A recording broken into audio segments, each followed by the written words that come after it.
right? Suppose either we'll we have get to two the of the second apple argument. and not the. Let's move on to the next argument. This argument is the multiple essences argument.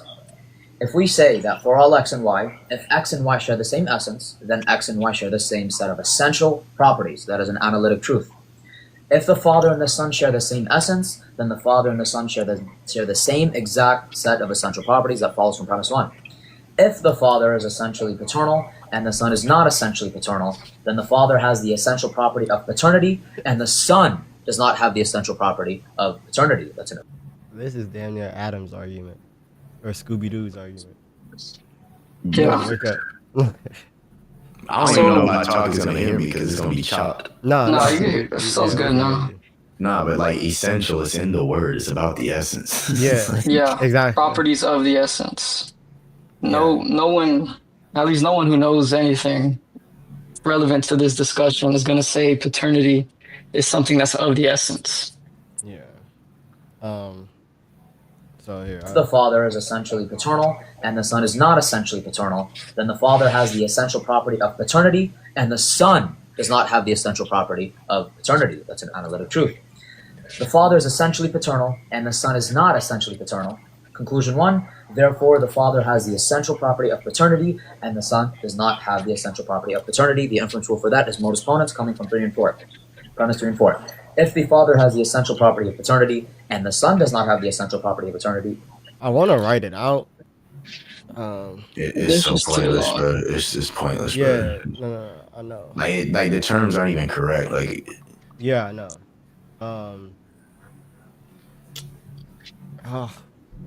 Yeah, he is repeating himself. But do you guys want to go ahead and refute that real quick? He's not even talking about the same thing. If we're saying essential properties or something that's like fatherhood, that's pointing out the person. It's just wrong.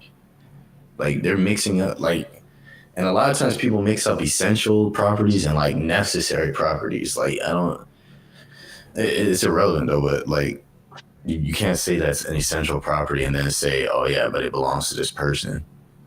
Like you're already making category mistakes. Abe. Yeah, I mean the fatherhood and sonship relations, paternity and filiation, they're not essential. And to say they're essential is to say they're of the essence. And obviously we affirm that anything that's of the essence is going to be common between the three persons, such as knowledge, power, etc. And these are not common to the three persons, therefore they're not of the essence.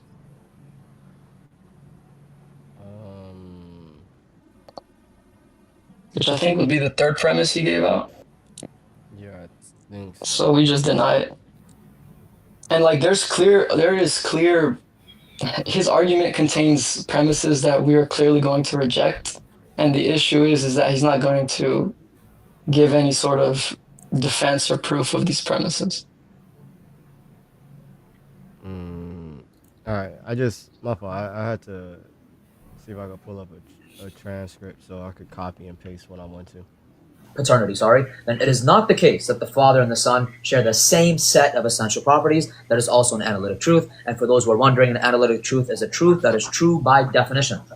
Conclusion 2, therefore, it is not the case that the Father and the Son share the same set of essential properties. That is modus ponens from premise 5 and 6.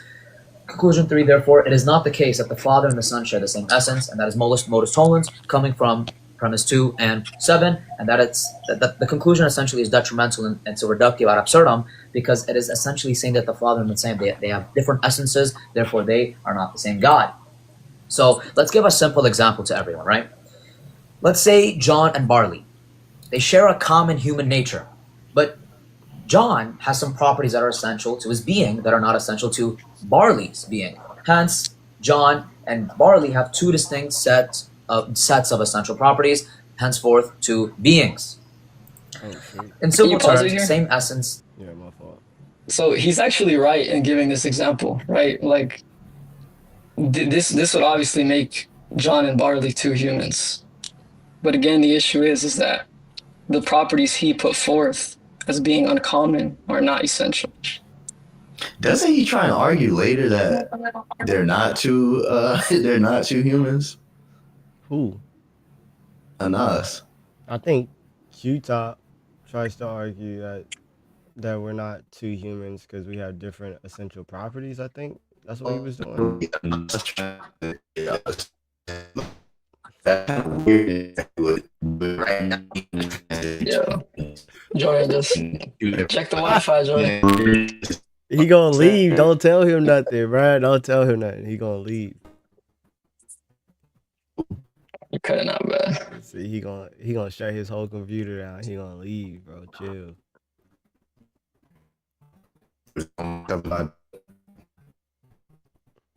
Dang, it ain't even getting no better.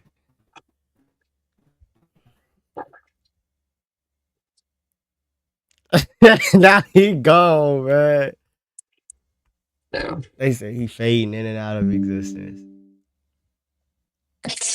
Yeah, so I hope Jordan comes back. But